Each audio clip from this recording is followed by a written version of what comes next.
Hi, welcome beautiful Americans. How are you? My mom married a former inmate, a DUI guy named Chris. When he started drinking a 24-pack of beer a day and verbally abusing her, she finally kicked him out.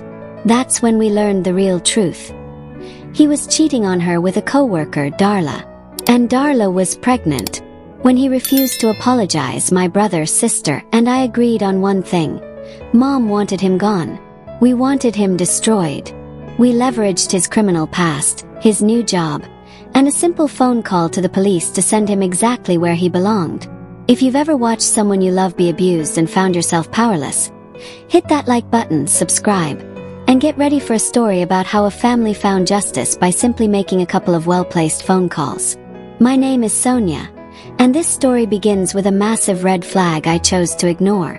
After my mom's 25-year toxic marriage to my biological dad ended, she was vulnerable. She started dating Chris.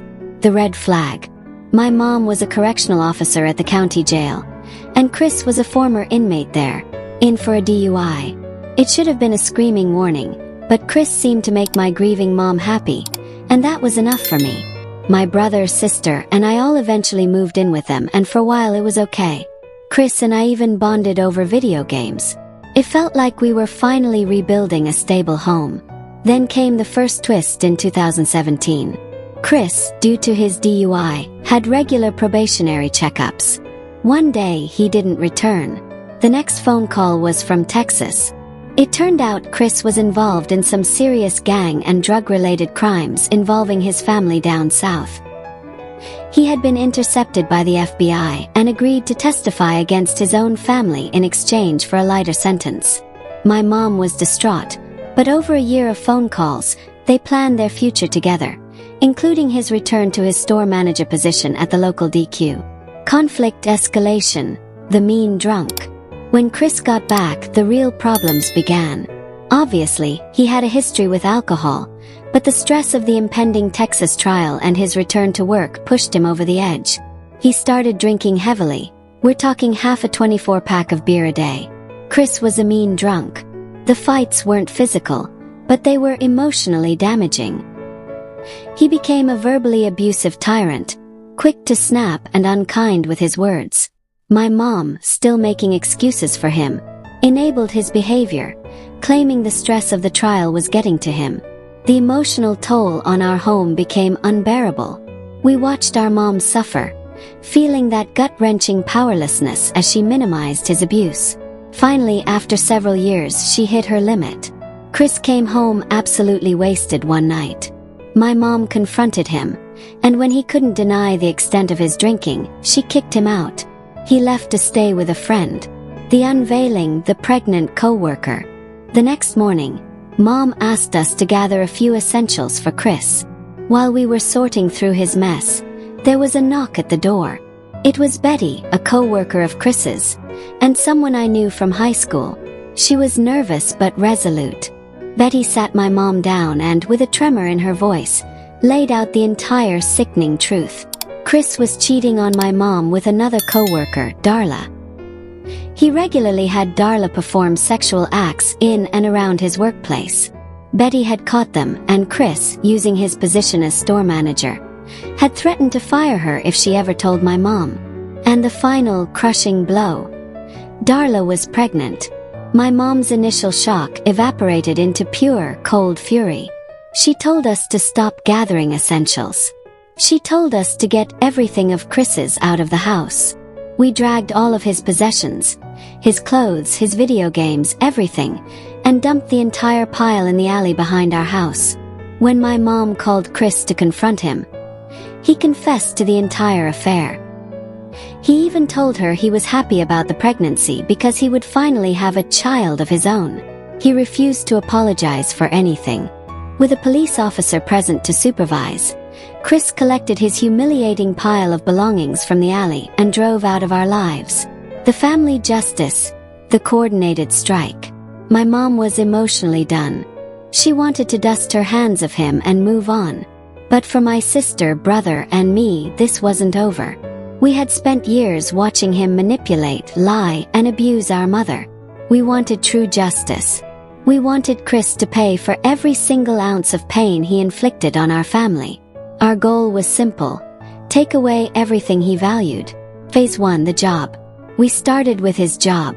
The DQ was an independently owned franchise, and the owner was a good friend of ours.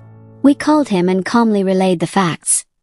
Chris, the store manager, was engaging in sexual acts on the premises and using his managerial power to silence a witness. The owner didn't hesitate. Chris was immediately fired and barred from every DQ branch in the area. The delicious bonus: Betty, the brave co-worker, got Chris's manager position and runs a clean ship. Chris, jobless and homeless, moved in with Darla an hour away and quickly found another DQ job in that town. We found the owner of that branch too, and informed him of the history.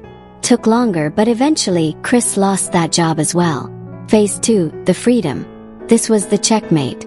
Chris, due to his unlifted DUI probation, still did not have a license. He never had to drive when he lived with us, but now he was jobless, living an hour away, and driving Darla's vehicle, often near our neighborhood, seemingly stalking Mom. We called the police. We informed them that we often saw Darla's vehicle in our neighborhood, and we believed Chris was driving it illegally. We simply told them to pull the vehicle over the next time they saw it. Sure enough, a few weeks later we got the call. Chris was pulled over. He was driving without a license, and while intoxicated, he was sent straight back to the local jail. Phase 3: the prison time. The police then did a routine search of the home he was staying at. Since Chris was a known felon, he was not legally allowed to have weaponry on the premises. They found several guns. More jail time was immediately tacked on for illegal possession. By the time his local jail time was finally finished, the clock had run out. He was exactly on schedule to be sent back to Texas for incarceration and the drug trial. Climactic revenge payoff: the burning letters. Chris was gone. He was in prison where he belonged. His son was born while Chris was locked away. Darla, seeing the reality of the man, a liar, an addict, a felon, and a terrible father, cut all ties with him. She sued him for child support, securing his future financial obligations. While he was incarcerated, Chris started sending tons of letters to my mom. Letters stating how sorry he was, pleading for her to take him back, and, in the same breath, ranting about how none of it was his fault. My mom, the former doormat, didn't shed a single tear. She simply burnt every single letter.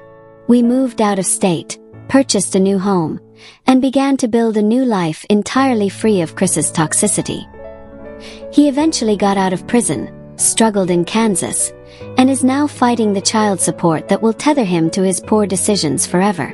My mom moved on with a new boyfriend who treats her right. We learned that true justice sometimes requires a little teamwork and a perfect understanding of the law. You don't have to break the rules to beat a cheater. You just have to remind a criminal of his past.